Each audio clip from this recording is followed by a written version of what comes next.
Japanese naval power in World War II, from battleship diplomacy to carrier warfare. In the early decades of the 20th century, Japan embarked on a naval build-up that would transform it into one of the most formidable maritime powers on the planet. Influenced by Western technologies and doctrines learned after the Meiji Restoration, the Imperial Japanese Navy, IJN, pushed hard to match, and potentially outdo, Western fleets. Their progress culminated in treaty negotiations like the Washington Naval Conference of 1922, which limited tonnage but also implicitly acknowledged Japan's status as a leading naval force. By the 1930s, a new generation of Japanese admirals, men like Isoroku Yamamoto, recognized the aircraft carrier's potential to eclipse traditional battleship supremacy. This insight shaped Japan's entire approach to World War II at sea, where carriers replaced the battleship as the primary tool for projecting power across the Pacific. Even before the war, Japanese strategists debated the best route to ensure control of Asia's waters. On one side were the battleship traditionalists who saw massive dreadnoughts such as the Yamato class, some of the largest battleships ever built, as the ultimate symbols of naval might. On the other, more forward-thinking officers championed the carrier, understanding how air power could cripple even the mightiest battleships before they could come into gunnery range. The result was a naval philosophy that tried to excel in both realms, constructing monstrous battleships while simultaneously training elite carrier pilots. By the time Pearl Harbor was planned, Japan fielded 6 frontline carriers under the unified command of Admiral Nobuna's strike force. This represented the peak of the IJN's carrier strength, a carefully honed instrument intended to deliver a knockout punch to the US Pacific Fleet. The IJN's early triumphs highlighted how well they had mastered carrier warfare. Pearl Harbor showcased the destructive power of concentrated aerial assaults on unsuspecting fleets, and subsequent engagements in the Java Sea and the Indian Ocean bolstered Japan's confidence. By mid-1942, the Japanese Navy seemed nearly invincible in its ability to deploy planes from multiple carriers, coordinating devastating raids across vast distances. However, the cracks started to show at Coral Sea and, more decisively, at Midway. American codebreakers unraveled the IJN's intentions, enabling US carrier forces to sink 4 Japanese carriers in one of history's most consequential naval battles. This defeat was a staggering blow. Japan lost not only ships but also aircrews, many of them seasoned veterans whose expertise would be difficult to replace.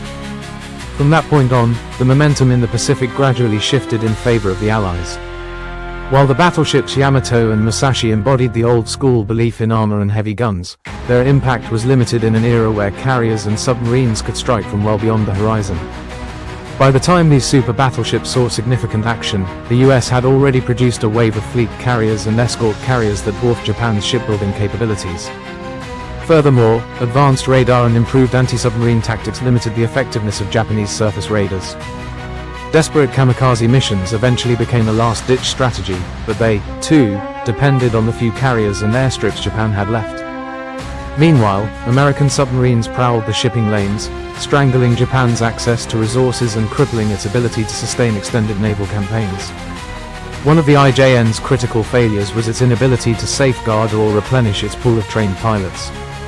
The early war aces who had honed their skills in China were lost at Midway in the subsequent Solomons campaign.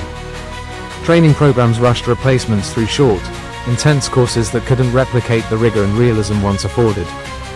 Fuel shortages further eroded the practice hours new pilots could log, leading to a vicious cycle. Fewer proficient pilots meant more combat losses, which meant an even smaller cadre of veterans to mentor new recruits. On top of that, the IJN's strict warrior ethos made it challenging to adopt more flexible tactics or acknowledge the brutal math of attrition. Instead of adapting effectively, Japan sometimes clung to outdated traditions of battleship diplomacy or sacrificed promising carrier strategies with overly ambitious offensives. By 1944, Allied forces were on the offensive, liberating key archipelagos and bombing Japanese installations from newly captured airfields. Major naval engagements like the Philippine Sea and Lake Gulf further cemented US dominance. In the Battle of the Philippine Sea, coined the Great Marianas Turkey Shoot by American pilots, Japan's inexperienced aircrews suffered catastrophic losses. Lake Gulf, arguably the largest naval battle in history, saw the Japanese throw nearly everything they had into a complex multi-pronged assault. Yet American naval and air superiority, bolstered by intelligence and well-coordinated fleets, led to the destruction of Japan's remaining carrier force in a bold but futile attempt at turning the tide. Although the battleships Yamato and Musashi participated, Their power was moot against American carrier groups that could launch strikes from hundreds of miles away. In effect, the Allies had reduced Japan's mighty navy to scattered remnants and a few frantic kamikaze pilots. All of this meant that by early 1945, the IJN existed more as a symbol than a functional combat force. Fuel shortages, decimated air wings, and the blockade of vital shipping routes left little chance for Japan to rebuild its naval capacity.